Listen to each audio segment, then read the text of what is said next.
Illinois faces some big challenges. Today, you're about to hear a truly honest analysis of the problems we face. Equally important, you'll also hear an in-depth discussion of some practical solutions. This is your radio source for stories, the insight, and the answers you won't hear anywhere else, not on the media, and not coming from Springfield.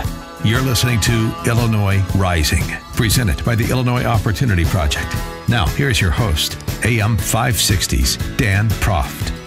Good afternoon, Dan Proft, and with me on this special edition of Illinois Rising is Pat Hughes, the co-founder of the Illinois Opportunity Project. We're taking your calls all hour on Tuesday's primary election, 312-642-5600, 312-642-5600, our turnkey.pro answer line. Who are you voting for on Tuesday and why? And what do we win if your candidate or candidates win on Tuesday? 312-642-5600, turnkey.pro answer line. At the bottom of the hour, we'll have Jeanne Ives, the Republican challenger to Bruce Rauner, to make her closing argument. Pat Hughes, let's start in the Republican primary for governor. Who are you voting for and why? And what do we win if Jeanne Ives wins? Because I know you're voting for her. So I'm voting for Jeanne Ives, Dan. What we win is we win an opportunity to stoke the revolt, like you like to say, in the state of Illinois. Bruce Rauner, as you know, has no chance of winning the general election, and Jeanne Ives does. And she does because she can go speak to the people all across the state who have been sold a bill of goods by everyday politicians, who are getting screwed by the status quo financially. And Ives is the person to go and stoke the revolt and change the nature of this state. And that's why I'm voting for her. She's our last best chance. And I'll tell you, the whole Rauner can't win a general election. I had been saying that prior to any candidate announcing against him, prior to Jeanne Ives announcing her candidacy last fall, not because of my woman's intuition, but because the numbers say so. This isn't me saying so, it's the numbers saying so. Prior to Jeanne Ives, Governor Rauner's reelect was under 25%. Under 40% as an incumbent, you're vulnerable. Under 30%, you're a dead man walking, which he is politically.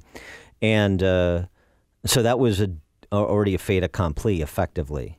Now, layer in Jeanne Ives and the last 5 months of Bruce Rauner running a fraudulent campaign against Jeanne Ives. And what's left? You can't win a statewide election without your base in either party. You cannot win it. Just please see Mark Kirk. It's only been not even 2 years. It's been a year and a half. So I don't know why some people have such a difficult time learning this lesson. They fall in love with the checkbook, and that's one of the main reasons. You don't hear reasons from Rauner supporter. You don't hear rationales for a vote for Rauner from his supporters of anything substantive, anything in terms of accomplishments. What you hear is he's got a big checkbook. What you hear is sort of the argument you addressed at the outset, which I just added to, which is, he can win in November.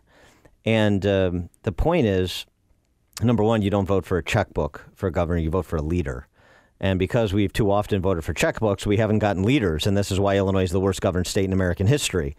So that's why I asked that secondary question, which is, what do you win when you win? Bruce Rauner wins on Tuesday, and what do you got? And what I get is, you got his checkbook. That's about it. Well, you get a loss in the general election, and even if by some happenstance the Democratic nominee fell on his face and Rauner won, you can see what you're going to get if he's governor for the next 4 years. Exactly what you've gotten over the last 4 years, which is nothing. So he's almost certainly not going to win in the general election, and even if he does, he's not going to get you anything that he promised he would get you. And this point about Mark Kirk, Dan, as everybody knows, I ran against Mark Kirk, so I know him a little bit. This in 2010. Yeah, Mark Kirk, as bad as he is, and as bad as he was in 2016, is not nearly as contemptuous towards voters in the Republican Party as Bruce Rauner is. I've never seen a Republican, particularly one who's ostensibly the leader of a party, be as contemptuous towards the voters in his party as he is. How he has lied to them about Ives, and he thinks that they're not thinking for themselves. Which is why national conservatives have felt compelled to weigh into the race. National Review endorsing Ives last week. Jack Fowler, the publisher of National Review, posting today, just look at the tape. Just go look at the tape of Rauner versus Ives, the one time they squared off before the Tribune editorial board, and she disposed of him faster than Tyson laid out Spinks. And so that's sort of the point. He is such the enemy inside the conservative movement's perimeter, that you have to either side with him and say the party platform doesn't mean anything. You have to side with him and say that traitorous conduct doesn't mean anything. Doing the opposite of what you said you would do in advance of the left's agenda. And as bad as Mark Kirk is, as you were pointing out, in terms of his policy decisions, I mean, as much as Mark Kirk sometimes did the bidding of the radical left, Bruce Rauner has taken that to the next level down, which is to actually finance the left. For all Bruce Rauner's time trying to advance this lie that Jeanne Ives is mad against favorite Republicans and so forth, Bruce Rauner is substantively Planned Parenthood and personal PAC's favorite Republican. Substantively. Mark Kirk didn't donate $50,000 to Planned Parenthood. Mark Kirk didn't raise hundreds of thousands of dollars for personal PAC and Planned Parenthood. Literally, Bruce and Diana Rauner have written checks and raised money to finance organizations that turn around and finance Democrats against Republicans in the general election. So you have a Republican governor who is financing the Democrat majority. And of course, because of his betrayals, how does a traitor cover their betrayals? With lies. So that's what he's doing. That's his entire campaign. There is no recovery from this. He is in Dante's ninth circle of hell. Treachery. There is no return from those depths in terms of any electoral viability, nor should there be. And I guess one of the things that I struggle with, too, is hearing people not ask themselves the normative question in addition to the positive question. The positive question, can he win? The normative question, should he win? Should he win? And if you think he should, or if you think he can, and that's why you're voting for him, then you're helping to foster the Democrat majority, and you're an example of why Republicans are in the super minority in this state and have been for the better part of the last 2 decades, in spite of the fact that Chicago Democrats in charge have destroyed the state's economy. Yeah, Dan, and the other enemies inside the perimeter are the people within the party who are standing right next to Rauner and propping him up, right? Those are the 30 pieces of silver. Right, they're doing it for 30 pieces of silver. And now their argument is, I've seen this today, it's all shifted, right? Now it's shifted to, well, Ives can't win, she can't win in the general election. That's the new shift. Right. She can't win in the general election, and that's why the DGA, the Democrat Governors Association, has put in money ostensibly behind her candidacy. There's not money behind her candidacy. Right. They're attacking both candidates. They have hit ads on both candidates. What those DG ads tell you is that the left-wing Rauner and his left-wing friends don't like Jeanne Ives, which is why you should like her. I agree. I'm saying this is what their argument is, right?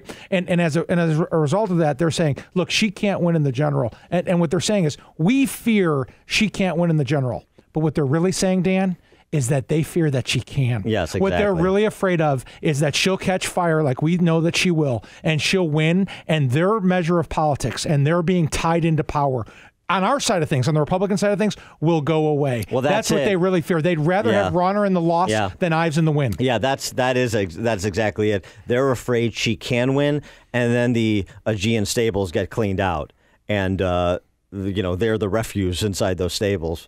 Tom in Deer Park, you're on Illinois Rising. Hi, good afternoon. I'm out of town. I already voted. I voted for Jeanne Ives. Wasn't sure at first, but I do like the notion of a primary. She's got an outstanding resume. Seems like a wonderful candidate, and the primary has pushed Rauner in a direction where he should have been the whole time. And I'll give you the example of vetoing those god-awful gun bills. We're supporters of the... Yeah. I'm sorry? Just one gun bill, the gun licensing bill, right? Yeah, yes. And, he probably would have done that if he didn't have Jeanne Ives running as a primary. So yeah, that's right. Well, just to put a fine point on that, Tom, and then I'll let you finish, is Rauner's first announcement on that legislation was, I will address it after the primary.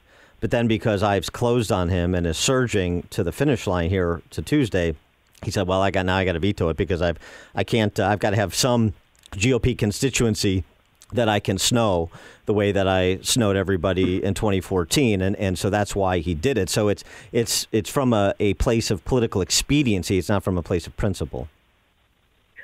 And I would agree with that. So he got expediency because he's getting primaried, and I appreciate what you're doing. Thank you. Thanks a lot for the call, Tom, and the vote for Jeanne Ives. And so that, so that's the other thing too, is just on the gun issue. Rauner didn't fill out the NRA questionnaire in 2014. He didn't fill it out this cycle in 2018. He vetoes that legislation. But when somebody won't take a position on core issues, on platform Republican positions, what are they telling you? They're telling you, I don't want to take a position because if I have to stab you in the back for my benefit, that's what I'm going to do. That's what they're telling you. All right, we're going to take more of your calls. 312-642-5600, turnkey.pro answer line. 64636DA, turnkey.pro text line if you want to text us as well. Dan Proft, Pat Hughes on this special edition of Illinois Rising.